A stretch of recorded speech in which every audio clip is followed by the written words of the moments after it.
I want to tell you something about composition rules.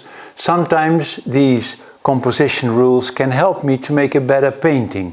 I made first a sketch in watercolor and later I will paint it in oil, and I'll show you why this rule of thirds, that's what I'm talking about, can help me to make a better painting.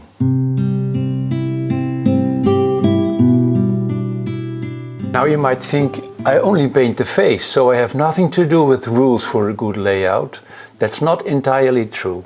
There are a number of composition rules. The most important: rule of thirds, golden ratio and centered composition. You need to know that without a proper composition, a painting can appear dull or out of balance, even with the image of just the face. I'll show you what I do sometimes when I paint only the face, especially painting from life model.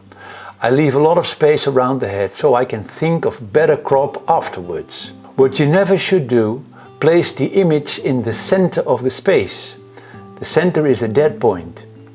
A portrait under that center point looks weird. You can see that immediately.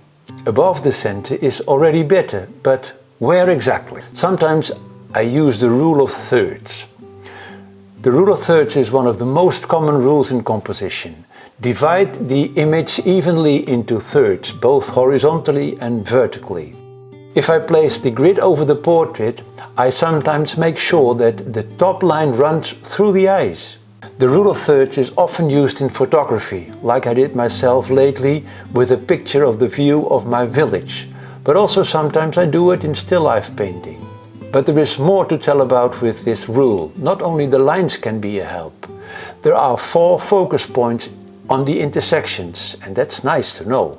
Because when you place one of your image elements on one of these points, the effect of the rule is further intensified. And that's what I'm going to do with this video. I took this shot with a large zoom. Once in the computer, I removed disturbing elements. The girl just looks only at her fingers, and that's not special enough. I decided to give her a flower that was blooming in the snow. I made the crop in such a way that one eye of the girl coincides with that intersection. And I also raised the edge of the snow towards the top line. This rule of thirds, or any composition rule, is not law and order. If you don't benefit from it, forget about it. I plan to make an oil painting out of this, so in 2 or 3 weeks come back and I'll show you the whole process. See you later.